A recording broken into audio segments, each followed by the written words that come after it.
Hi, welcome to Mindful Chatting. If you're new here, my name is Kristen. I'm a therapist and I talk about ADHD, all of the stuff that goes on in my sessions, along with our Consultation Saturday series, where I help clinicians build private practices. Welcome. I want you to think about what you worked on today. Like, did you answer a message and then check your email and then start something and then get distracted?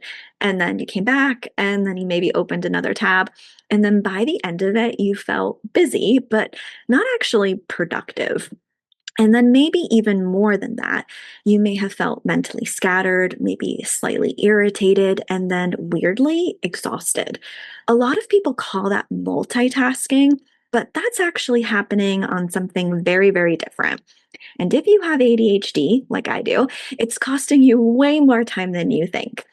So let's talk about this and let's get into this deeper, but we're going to do it together. Welcome to Mindful Chatting, a podcast where therapy meets real life. I'm Kristen, a therapist, business owner, and a lifelong student of what it means to fully show up in our relationships, in our work, and in our healing. Here, we unpack mental health concepts, explore mindfulness tools, and talk through the messy, beautiful, in-between moments that shape us. Whether you're a fellow clinician, a curious listener, or someone navigating your own growth, this space is for you. Let's chat. So let's just clear some things up as we get into this. Multitasking, in the way people think about it, doesn't actually exist. Your brain is not doing multiple things at the same time. It's actually switching rapidly between tasks.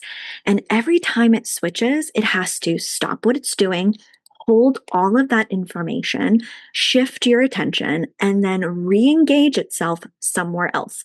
That process takes a lot of energy. So, the more you multitask, the more energy you actually burn, which is why you feel so weirdly exhausted and unproductive after these days. And guess what? Now let's add some ADHD to it, where your brain already struggles with attention regulation, inhibition, and your working memory. So now instead of switching efficiently, like maybe those neurotypicals do, your brain is actually losing thread, forgetting where it left off, and then taking longer to actually re engage itself. Which means that what feels like normal multitasking for you is actually really this high cognitive load. If you're nodding along and thinking, yep, this is totally me, I want you to stop and take a free quiz. I have made a quiz about what's your ADHD struggle, and it'll only take a couple of minutes. And at the end, there's a secret freebie waiting for you that will help you start working on your struggle right away. Look in the show notes for the link. Let's talk about two things that are happening here. We have task switching, where you're moving from one task to another. And then you have split attention. So part of your brain is still holding what the previous task had. So even when you're back on something, you're not fully there. Your brain is actually divided. And that creates a lot of slower thinking, a lot more mistakes, and a lot more frustration. So let's also think about the emotional cost to this, because this isn't just cognitive, it's really emotional. Every interruption creates these micro frustrations for you. There's a lot of irritation, and then you have a lot of pressure on yourself. And then those build up over time. So by the end of the day, it's not just I'm tired, it's I feel off, or I feel really overwhelmed, or I feel like I didn't do anything at all today, or I didn't do anything well today. That's the emotional cost of you splitting your attention.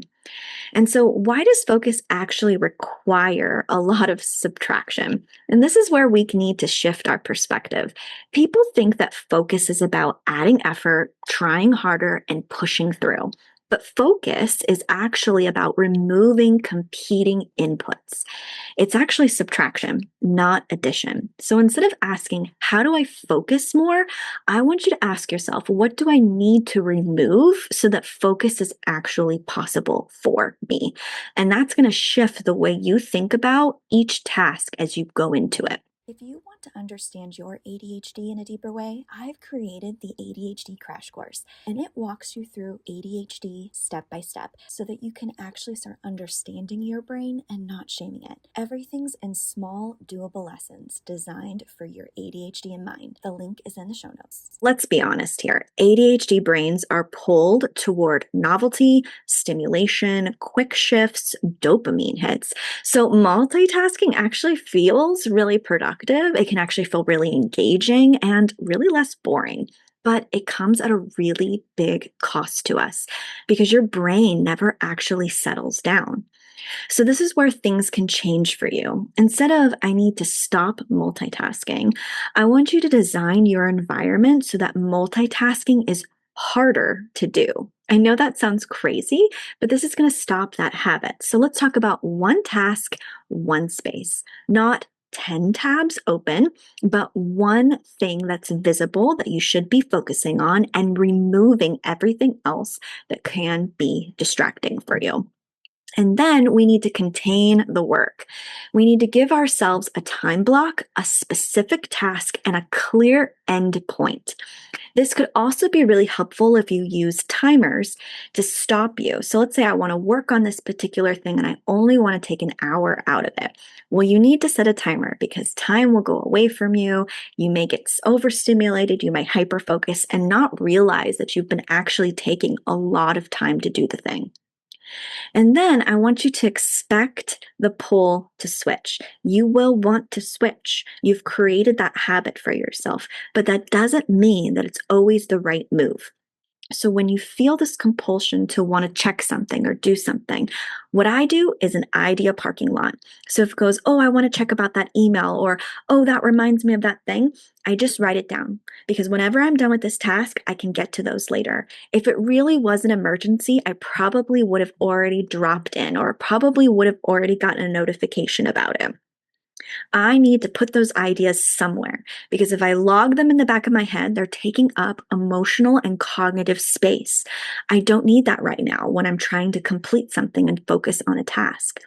I also want you to create re-entry points for yourself. I want to make it easy for you if you do go into distraction mode or you do get pulled from something. I want you to make it easy for you to come back. That could look like notes, outlines, leaving tabs open intentionally. So, if you're being distracted or you know you're getting pulled or your timer went off, before you ever close up that, I want you to make notes for yourself of this is where I ended, this is what I still need to do. I need to check this, I need to do that before you switch your attention to focus to something else. So that way, when you re enter this thing that you were supposed to be focusing on, you know exactly where you left off. You're not there trying to churn your working memory to go, what was I doing? Where was I at? And then you're double checking, which is really just wasting time and more energy, which we know as for ADHD, our energy is precious. Okay, quick pause. Because you've ever found yourself rewinding this episode like 3 times because your brain just drifted, this is for you. I hear this all the time. I can focus, just not when I actually need to. And that's exactly what the focus course is about. Because here's the truth.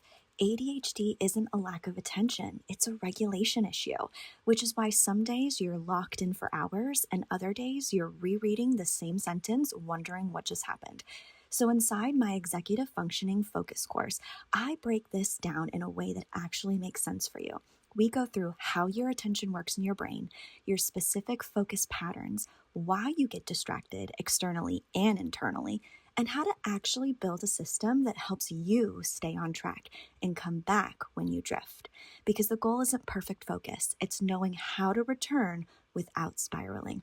So if you're tired of blaming yourself and you just want something that actually works with your brain, I'll link the focus course in the show notes. All right, let's get back to this episode.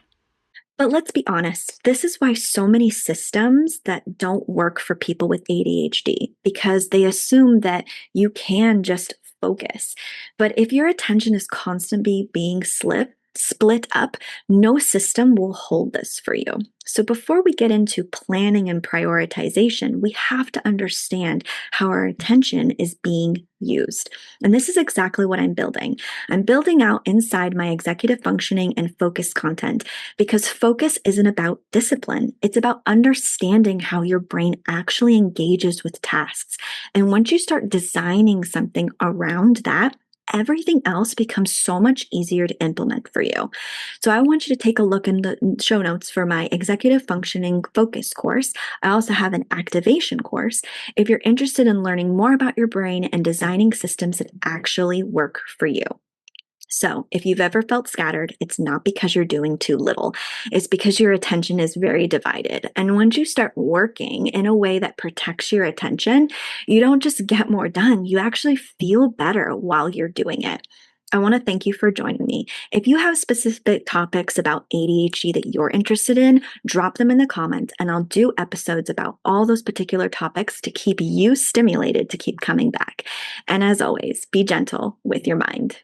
One more thing before you go, and this helps me personally staying present and grounded, which we all need, especially when your brain wants to spiral into disconnection. Me too. It's Brain FM. It's musically designed to help ADHD brains, well, really anyone's brain, focus, relax, or sleep, and I use it almost daily. If you want to try it, I've dropped my link in the show notes. And if you're looking for planning tools or ADHD-friendly resources, I'll keep a list of my favorite links in every episode.